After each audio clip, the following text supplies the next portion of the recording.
أعوذ بالله من الشيطان الرجيم قل إن كانت لكم الدار الآخرة عند الله خالصة من دون الناس فتمنوا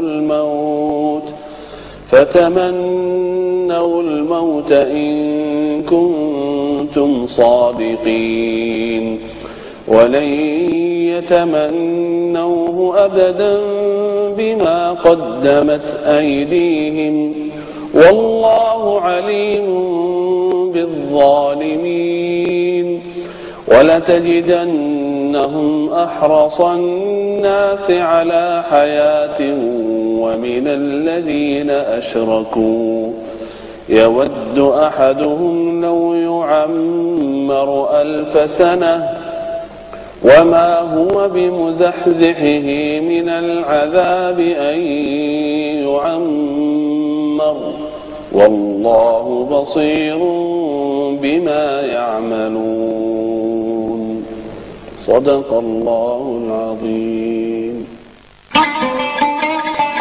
Bismillahirrahmanirrahim. Assalamualaikum warahmatullahi wabarakatuh. Episode hari ini nih insyaallah nyenengin lah orang-orang yang pada punya hutang.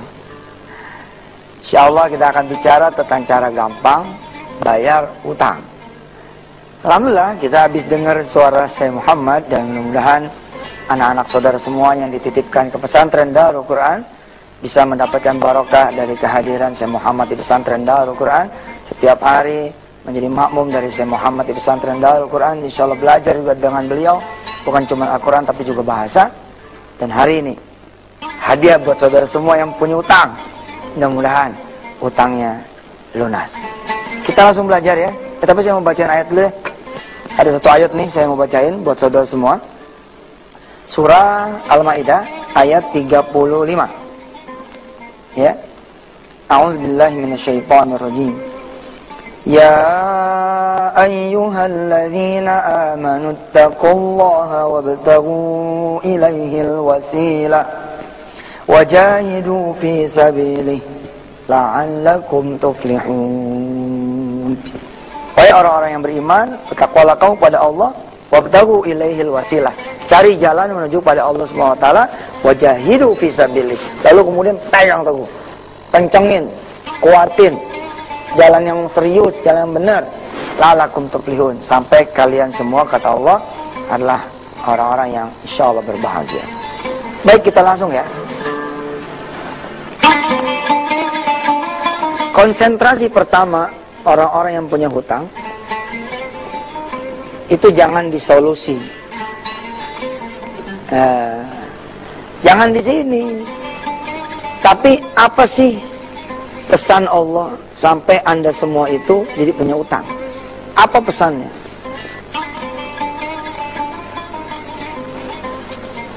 Apa penyebabnya? Temukan dulu nih penyebabnya.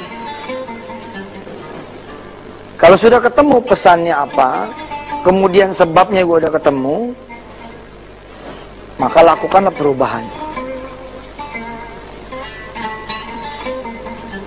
Ya, jadi tidak konsentrasi ke solusi, tapi ke sini dulu. Tapi Ustaz, kalau nggak dibayar, ntar saya begini dan begitu, begini dan begitu. Udah, terima aja nasib. Benar saudara, saya pengalaman lah soal utang. Ya. Ini kalau saya nggak bayar, ntar rumah saya bakalan disita. Biarin aja udah. Udah apain lagi main punya utang. Mulai aja udah dari nol. Sebabnya kita lihat nih, rumah yang ente jaminin, ente nggak pernah pakai buat sholat malam, nggak pernah pakai buat duha. Bagaimana? Pasti diambil lah sama Allah lah. Tapi masalah itu rumah mertua Ustaz. Ya, terus gimana? Ya, tak kalau rumah mertua bagaimana? Ya bagaimana? Emang udah begitu, bagaimana? Saya beruntung nih dilahirkan sebagai orang Betawi ya. Jadi kadang-kadang ada untungnya gitu. Orang Betawi itu kan mana ya? Suka ngomong gini, mau diapain lagi? Itu mau diapain lagi itu sebenarnya udah banget gitu. Ya sebelum kita ngomong nih nanti tentang ini penuh ya. Saya cuma mau ngomong bahwa contoh kasus langsung dah, misalkan saudara punya utang.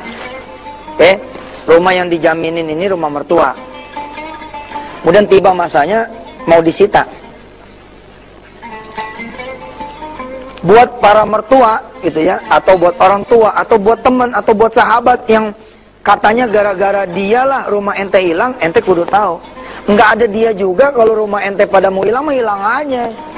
Ente rugi 2 kali tuh. Udah mah rugi rumahnya bener-bener hilang. Yang kedua rugi tauhidnya jadi salah. Enggak gitu.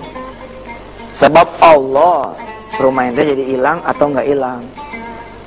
Nah, dalam posisi ente bagaimana? Ya hadepin ini dengan gagah berani. Ngadep ke mertua. Mak, maafin ya mak.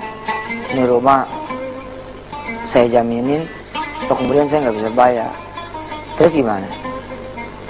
Ini rumahnya mau disita. Selalu terjadi 2 kemungkinan. Pertama ada maaf dari emak. Yang kedua ada marah dari emak. Kata emak kita, ya udah mau gimana lagi.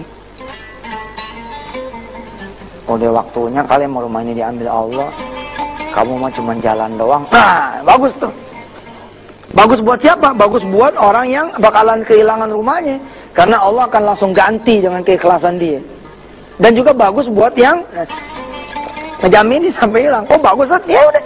Dia tinggal bilang sama emaknya, insya Allah mak, saya akan ganti. Bila mana nanti saya akan menjadi orang yang berhasil. Tapi bila mana kemudian terjadi marah bagaimana? Ya terima juga. Dasar nih, mantu gua pokoknya macam-macam ngomong. Ya udah emang ente salah, mau diapain lagi? Saya bakal diborgol Ustaz kalau nggak bayar, diborgol aja mau diapain? Ntar juga keluar 4 bulan, 8 bulan, 12 bulan, habis itu jadi orang baru ente. Selama ente ketakutan, nggak siap menerima takdir, utang nggak bakal selesai. Ada orang bilang gini, Ustaz, ya Allah Ustaz, saya pengen bunuh diri. Ya gila. Kok Ustaz begitu? Orang mau bunuh diri mau gila? Saya bilang, emang gampang bunuh diri, susah tahu. Nggak bakal Allah izinin kalau belum waktunya. Tapi kan Ustaz harusnya nggak ngomong gitu. Terus saya mestinya ngomong gimana? Ente yang bilang ente mau bunuh diri. Maaf ya pemirsa, maksud saya tuh saya ngajarin berani gitu loh. Kalau ente nggak berani ngadepin resiko, utang mah nggak bakal beres. Terima dulu resikonya. Toko hilang, rumah habis, rumah tangga bawa belur. Nah, no problem. Nanti kita benerin setelah ente ketemu nih yang 3 ini. Tapi setelah yang berikut ini.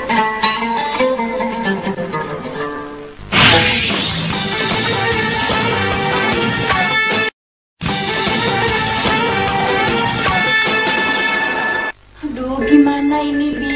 Kita utangnya udah banyak banget numpuk di sana sini, tapi Abi belum juga dapat kerjaan. Usaha lagi dong, Bi. Iya, Mi. Abi tuh bukannya diem aja, udah berusaha sana sini cari pinjaman tapi belum dapat. Doain secepatnya Abi dapat kerjaan.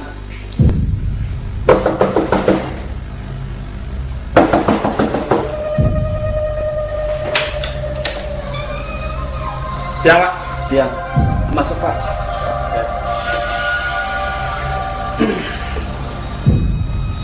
Saya langsung aja Pak. Sambung lagi. Maaf Pak, kami belum bisa bayar Pak. Belum bisa bayar. Bapak waktu minjam bisa. Masa giliran bayar nggak bisa? Ini terakhir, ya. Saya kasih kesempatan. Dalam tempo 7 hari, kalau Bapak sama Ibu belum lunasin nih tagihan, rumah sama isi-isinya nih, akan saya sita. Pak, Pak jangan Pak. Ya. Pak tolong Pak. Pak. Tuh, Abi, kita mau tinggal di mana kalau rumah ini dia ambil, Abi?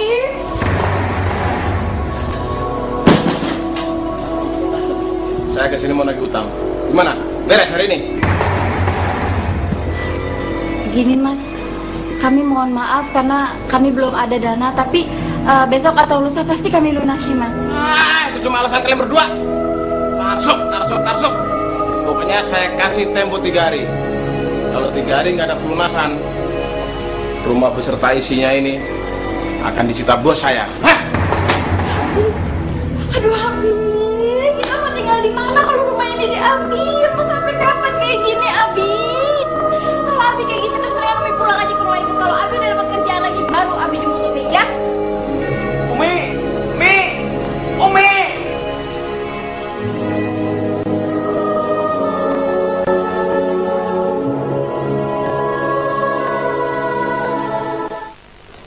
Alhamdulillah pemirsa masih bersama Yusuf Mansur di Wisata Hati Antv. Dan saya kalau ngomong soal utang nih, khatam nih, alhamdulillah. Ya, tanggal 10-11 Desember Wisata Hati Antv punya acara off air, ya. 10-11 Desember. Nanti tempat dan tanggalnya silakan klik di www.wisatahati.com atau di Twitter kita di @yusuf_mansur. Kita bahas nih bagaimana solusi bayar utang dan lain-lain di event off air kita di tanggal 10-11 Desember. Baik, sebelum kita bicara tentang ini, ya, Anda harus terima dulu segala resiko. Itu kunci supaya utang ente berhenti di situ, tidak bertambah besar. Kalau ente nggak berani ngadepin resiko, utang ente bakalan bertambah besar. Dan tidak ada orang yang siap dengan resiko, dia bakalan susah. Nggak bakal. Nih lihat kejadian ini. Begitu dia ngadu sama emaknya bilang begini, "Emak sih sebenarnya udah tahu kamu ngejaminin rumah emak." "Iya, Mak." "Ya udah, karena Mak, lu bawa aja baju lu seadanya, lu keluar deh. Ntar utang Mak yang beresin, tapi kamu udah gak usah lagi jadi bininya, lakinya anak Mak." Itu kan resiko tuh. Persoalannya ente nggak siap menerima keadaan itu. Bukan persoalan hilang rumah tangga. Enggak. Persoalannya kita nggak siap ngadepin resiko. Itu dia. Ketika kita bisa menyiapkan diri di titik nol, resikonya begini, ya udah, insya Allah begitu kejadian nanti di penjara, maafin muskilah. Ketika kemudian diketahui bahwa di PHK jadi mantu, maafin muskilah. Tapi pasang di hati ini, message-nya udah ketemu, penyebabnya udah ketahuan, perubahan akan dilakukan, jalan. Nanti bakalan terjadi peristiwa di tahun berikutnya. Di tahun berikutnya nih Ka'bah nih, ente tawaf nih. Ente di tengah, mertua tangan kanan, bini tangan kiri. Terus sambil tawaf, kita minta maaf sama emak. "Maaf ya Mak, tahun kemarin rumah emak sempat hilang." "Iya mantu, emak juga minta maaf." Tuh, cakep kan? Keadaan udah berubah. Tapi kalau ente nggak nerima ini keadaan ini, maka tahun depan tidak akan terjadi ini tawaf di Baitullah. Terus sambil tawaf di putaran yang kedua, emak ngomong gini ke kita, "Makasih mantu ya, di depan Allah Subhanahu wa taala punya Ka'bah, emak ngucap terima kasih. Rumah emak yang kemarin hilang udah diganti sama yang lebih baik." Tuh dia. Saya punya pengalaman sedikit waktu utang. Saya kumpulin tetangga-tetangga saya kanan kiri di kampung Ketapang. Terus kemudian saya bilang sama tetangga-tetangga saya, saya kumpulin saudara-saudara semua, abang-abang, kakak-kakak, saudara-saudara, sesepuh kampung Ketapang. Saya minta didoain karena saya lagi banyak utangnya, ya Allah, minta didoain. Saya ngomong sama tetangga saya, bukan dalam bahasa curhat, tapi bahasa minta doa, beda kan? Lalu kemudian ada seorang yang nagih utang kepada saya. Dia bawa tentara. Datangnya ke ketua RW dulu. "Pak RW, tahu nggak Yusuf Mansur tuh punya utang sama kita?" Pak RW bilang, "Tahu." "Oh, udah tahu?" "Iya, tahu dong, dikasih tahu sama si Yusuf." "Bapak untung Pak, Bapak didoain sama Yusuf Mansur tuh." "Hah, didoain?" "Iya." Tuh, si Pak RW cerita. Kita dikumpulin untuk mendoakan orang-orang yang Yusuf Mansur itu pada punya utang. "Oh, saya didoain sama dia." "Iya Pak, didoain." "Terus Bapak datang kemari mau apa?" "Mau marahin dia." "Pak, jangan dimarahin, dia mau orang doain Bapak tuh setiap hari." Pulang dah tuh tentara, pulang dah tuh orang. Kalau ente bilang, "Ya jangan sampai bini saya tahu." Coba bayangin ya, ada orang datang bilang sama Yusuf Mansur, "Ustaz, saya nggak pengen bini saya tahu." Lu kan orang gila namanya. Yusuf Mansur yang nggak kenal sama lu pada bercerita sama aneh. Bini ente yang serumah, bini ente nggak sampai tahu, namanya nggak siap nerima resiko. Hajar dulu tuh, bang. Maaf ya Ma, saya udah punya. Bu, maaf ya Bu. Tetangga, udah. Kalau resikonya udah ketemu, maka urusan nyari sebabnya, urusan nyari pesan Allah apa, urusan sebabnya apa, perubahannya. Ente nggak siap ada di sini. Rumah disita. Ya udah, bilang sama Allah, "Ya Rob, maafin saya. Selama saya berumah-rumah di sini, saya nggak sholat, nggak ada tahajud nih. Ini rumah nggak pernah ngajiin. Sekarang kau ambil dengan cara engkau membebankanku utang, ya Allah." Ya udah, kasih. Habis itu ente ngontrak. Ente ngontrak mulai dari nol, tahun depan kebeli lagi tuh rumah. Kita akan lanjutkan nanti ya, kita bahas nih. Pesannya Allah apa, sebabnya bagaimana, terus perubahannya seperti apa. Silakan.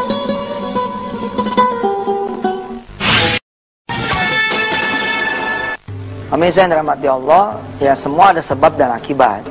Utang itu bisa jadi dua, bisa jadi ujian dari Allah. Kan ada orang yang ketibanan utang nih.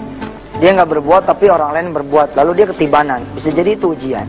Tapi buat sebagian yang lain bisa jadi itu adalah azab dari Allah Subhanahu wa taala. Dua-duanya ada Allah di balik itu semua. Don't worry, nggak usah khawatir. Nih, kita belajar pesannya apa? Kenapa sih sampai kita berhutang? Ternyata sholat kita berantakan. Waktu kecil saya diceritain sama orang tua. Nggak usah ente pada nyari dalilnya. Ini mah cerita dari orang tua saya. Katanya ntar kalau di kuburan ada ular namanya Sujaul Akra. Yang pada sholat yang nggak benar nih ular bebelit, ya akan membelit kita semua. Kepalanya itu 16 atau 17 begitu. Nah satu kepalanya nyelos ke alam dunia. Nah satu kepalanya ini bentuknya adalah hutang dan kesulitan kita, permasalahan tidak pernah selesai silih berganti datangnya. Karena kita punya urusan di urusan sholat. Maka pesan Allah apa setelah sebabnya kita ketemu? Oh kita punya utang karena utang kita punya utang sebabnya kita sholatnya nggak benar. Ya tinggal perubahannya apa? Sholatnya dibenerin. Gitu kan? Konsentrasi nggak usah ke solusi. Ini aja dulu. Ntar lama-lama selesai. Ini ente terimain. Lalu, ininya ente jalanin, ente lihat, ente nilai. Lalu akibatnya juga ente terimain. Baru setelah solusi akan datang. Solusi yang benar-benar solusi ya, bukan tutup lubang gali empang. Ente nutup 1 juta, tapi lewat kartu kredit yang 1,5 jadinya. Itu namanya bunuh diri. Bunuh diri, lo jadi punya musuh 2, tadinya 1 jadi 2. Iya kalau langsung kelar, kalau nggak kelar gimana ceritanya? Jangan begitu, udah tahan aja antem. Antem di situ aja udah. Kalau bakalan kita bubar aja dulu. Kita bilang sama bini kita, maaf ya deh, abang disuruh cerai. Iya bang, gimana? Satu sisi emak, satu sisi abang. Tapi lu nggak kedemenan kan cerai sama gue? Enggak bang, saya sih pengennya nemenin abang aja. Tapi bang gimana? Ya udah deh, abang janji, insya Allah setahun nanti abang akan berusaha. Iya bang. Setahun, udah jalan lagi sama dia. Di sini suruh talak 3 sama orang tua, ente langsung talak 3 aja udah nggak apa-apa. Oh sampai begitu, udah nih bilang terimain. Belum tentu kejadian juga. Belum tentu. Emang gampang orang cerai. Susah juga orang cerai. Nggak begitu gampang ya. Nih, terima message-nya apa? Ente sholatnya nggak benar. Ya lu menjadi message dari Allah. Benahin sholatnya tong. Nanti saya akan beresin utang ente. Apalagi nih di sini. Ternyata ente makan duit orang. Tiap bulan 1 juta. Berlangsung selama 5 tahun. Maka 12 kali 5 itu 60 juta bos. 60 juta. Maka di tahun ke-6 ente punya persoalan utang sebesar 60 juta rupiah. Ya udah, pesan dari Allah apa? Lo tobat makanya ya. Kalau nanti aku beresin utang kamu yang 60 juta, maka tahun ke-7 jangan sampai lagi kamu mengambil harta orang. Coba lihat perilaku orang yang tipu sana tipu sini, dia utangnya malah banyak sekali. Lalu adakan perubahan nih. Sholatnya dibenahin, yang tadinya sendiri jadi berjamaah, yang tadinya di rumah jadi di masjid, yang tadinya tidak ada sunnahnya sekarang ada sunnahnya. Senin Kamis tadinya tidak berpuasa, lalu kemudian dia berpuasa. Perubahan terjadi. Allah demen. Ini nggak usah dipikirin. Nggak sanggup ente mikirin solusi, demi Allah nggak bakal sanggup. Jadi kita harus pasrah aja. Kalau pasrah mah namanya nggak berbuat sesuatu. Ente kan tidak pasrah, ente berbuat sesuatu tapi berbuatnya bukan ke urusan solusi. Benahin ininya aja udah.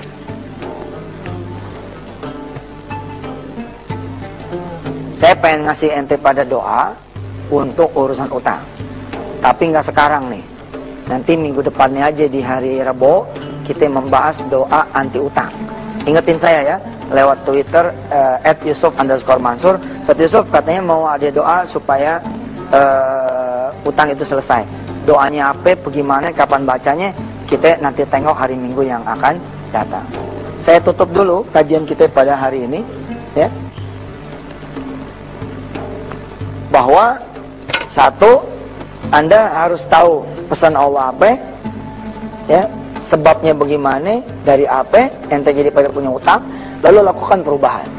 Tapi sementara ente penuhi yang 3 ini, ente terima dulu segala resiko yang terkait dengan utang itu. Saya berdoa pada Allah SWT agar saudara punya utang masih bisa direschedule, masih bisa berdamai. Ini cerita utang yang udah serba mentok. Insya Allah minggu depan kita ketemu lagi masih di Wisata Hati Antv. Saya Yusuf Mansur. Wassalamualaikum warahmatullahi wabarakatuh.